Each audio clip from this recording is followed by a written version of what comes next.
Is Just Before Dawn one of the most terrifying, underrated backwoods slashers ever made? I'll leave that judgment up to you, but with an amazing amount of restraint in its slow revelation of disturbing background details, it's certainly way better than any low-budget slasher has the right to be. And it starts when we open on an ominous blood-red landscape at just before sunrise. We then transport to a quaint little cabin church where Uncle Ty shows his nephew Vachel how to bless an offering properly.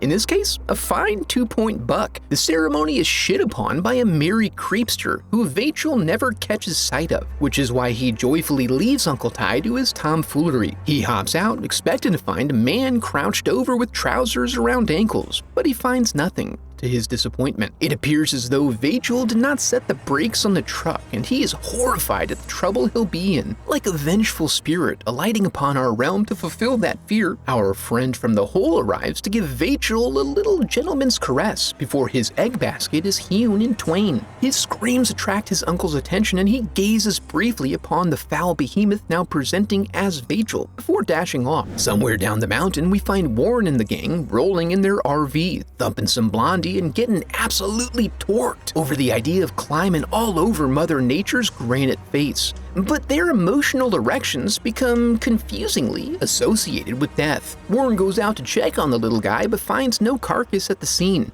so he presumes the animal survived and then continues on with Jonathan blowing his lucky whistle to help clear the way. Elsewhere, something's riling up Agatha and intruding upon the serenity of Forest Ranger Roy McLean. He goes out to check and finds it likely to have been the approach of the rowdy young campers. This is a surprise to him because there ain't no campgrounds up yonder. Warren waves a land deed in his face and insists that he's a seasoned woodsman. If they won't heed his warnings of likely death, he at least wants to be able to check up on them.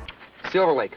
But Jonathan gives him a false destination so they can all be alone. They continue on until Daniel sees something worth stopping for with his keen eye, although he admits that he doesn't know what it was. Although he does suspect it was a random person. A branch snap draws Warren's attention toward the underbrush. He carefully pulls back a branch and they wait patiently, but their patience yields no results.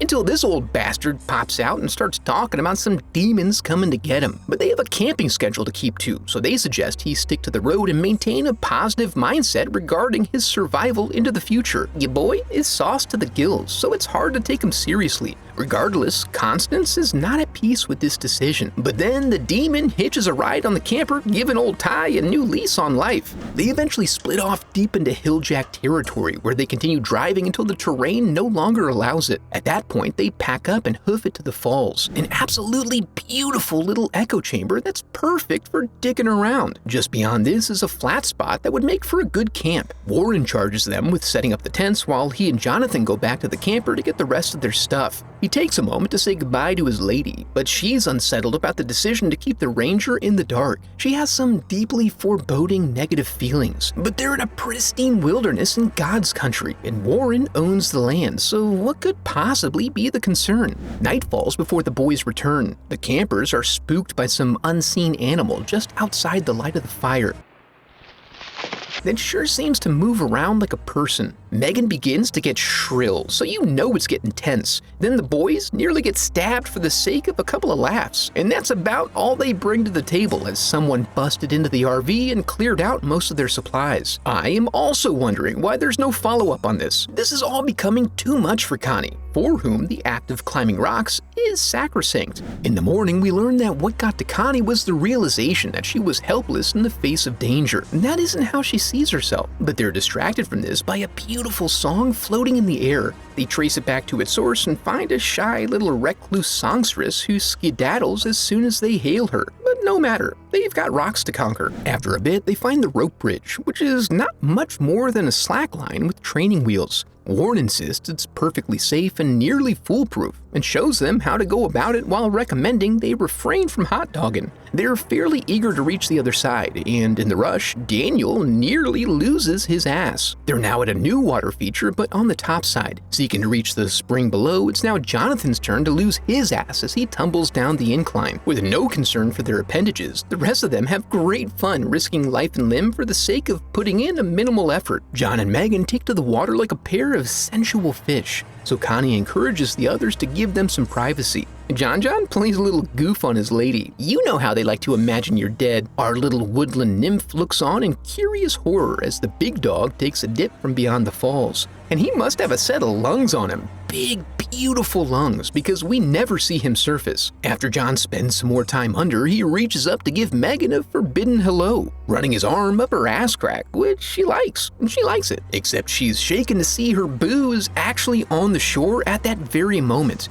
She rushes over screaming that someone was feeling her up in the water. But since no one ever breaches the surface, Jonathan reminds her that it was him. He had been feeling her up in the water, silly goose. I know what you're thinking, but this was just a different time. Back at McLean's, he's still working on that one tree when Agatha starts back up again. He goes out and finds Ty in the trough, as usual. But not as usual, he's here to report a murder. But a murder by a demon. A massive spirit of the mountain poised to set upon those kids, and they have no idea what's coming. They drive this home for us with their late-night coffee parties, jazz dancing, and partner sharing. Megan chooses to assert herself as the most sexually desirable female partner, prompting Connie to get those hips moving in a suggestive rotation, while underlit by the orange glow of the fire. But the party comes to a crashing halt. The hill folk have arrived to assert their land rights. Pa has no patience for deeds and no tolerance for music. Why, it's enough to raise the devil, which is not just a turn of phrase for him, and this is accentuated when they back away slowly into the woods. Meanwhile, McLean arrives at Silver Lake, the location they said they'd be at, but finds no evidence of any camping, which we knew to expect. He's not one to let things go, so against his own best judgment, he carries on.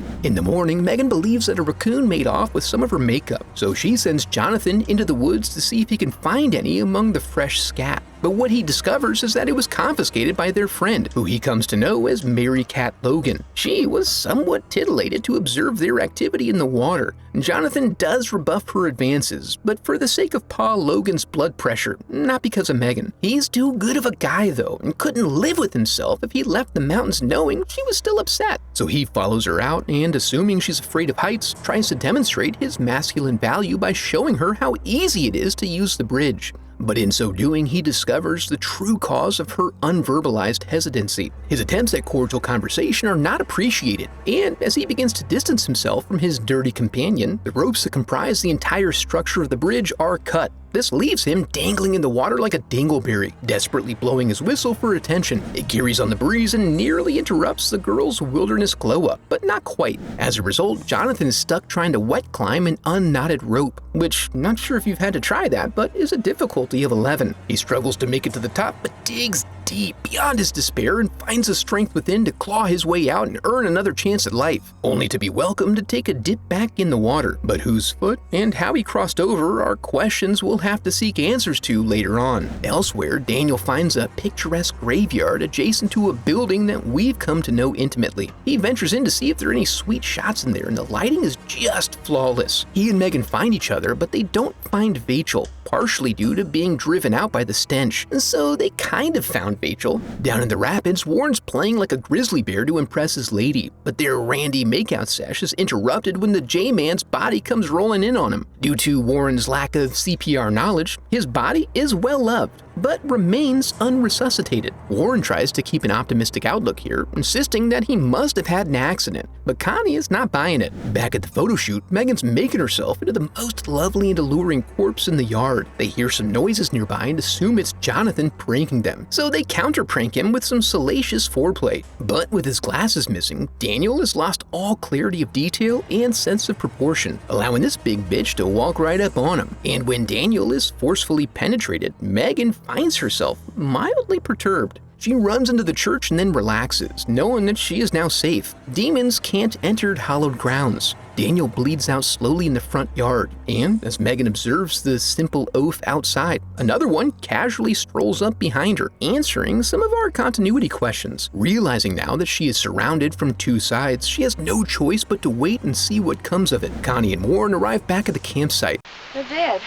And make a hasty assessment based on the empty tents and the high likelihood that they have indeed raised the devil. With very few options available, they decide to go find Ma and Pa to see if they can provide any help. It doesn't take long for them to come upon their ass. and find them creeping around the corner of their shanty. Pa seems to always be locked and loaded. They insist on knowing what he was getting at earlier, but they're not prone to cooperate. Although Mary Cat does find their big city ways alluring. They hang around till nightfall just in case their friends happen to return, but they don't. And to make it worse, Warren remembers that John had the keys to the RV. Putting on a clinic of clear thinking, he tells Connie to hang back for when the others arrive while he goes to get the keys. He'll get Jonathan's whistle and sound off if he gets lost. A perfect plan to keep everyone safe. When he gets to the riverbank, the body is no longer there. He ventures out by the light of his lantern and does eventually find him. A new sadness washes over him when he realizes John's not pranking. There is no mistaking the chilly touch of death, and so he leaves this place empty-handed. MacLeod eventually stumbles upon the Logan residence. Paul claims to have seen nothing, but Mary Cat bursts out to share her wisdom.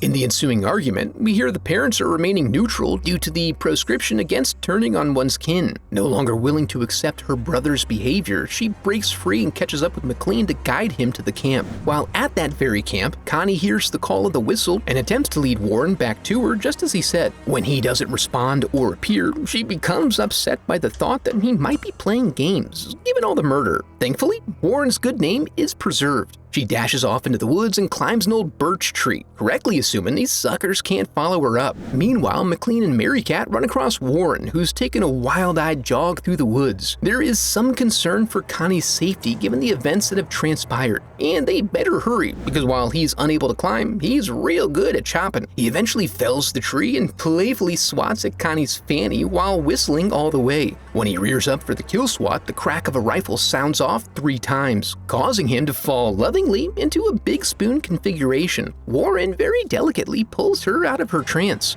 After a brief argument about whether or not MacLeod knew of the danger, and he claims he didn't, he suggests they get down the mountain, and he leaves them despite Warren's continued delusion that his friends are still alive. But under the presumption that the killing is done for the night, they take their time packing up their shit. I mean, a legit Coleman Sterno set is awfully pricey. While he was doing that, Connie was busy losing her damn mind, coming out all made up and acting like there was romance in the air. Then a sudden dip in the ambient sounds puts them on high alert, and Sternos be damned, Warren makes new plans for an immediate retreat to the RV when the unknown twin pops out and sticks him. Connie then hits her limit on feeling helpless in the woods and starts throwing bows. He puts her in a bear hug and slowly squeezes her guts out, but she still has some fight left in her. But that is his go-to move, so he takes the face position and continues contracting. She thrashes from every angle as Warren looks on defeated. Then, with a flash of inspiration, she crams her fist up to the elbow down his slimy gullet. She holds it there until she's sure the light has gone out. Afterwards, she stands in her power and faces down Mary Cat, who doesn't want any of that smoke, and then comforts her bruised and broken man as the dawn sun rises above the tree line. That one was definitely pushing the limit, but if you're still looking to get nasty, be sure to check out this video next. Now that we're here, I want to congratulate you for making it to the end of the video and affirm that you are a very special person because of it. And if you enjoyed the video, I would love for you to become a part of the channel by subscribing. Thanks for watching.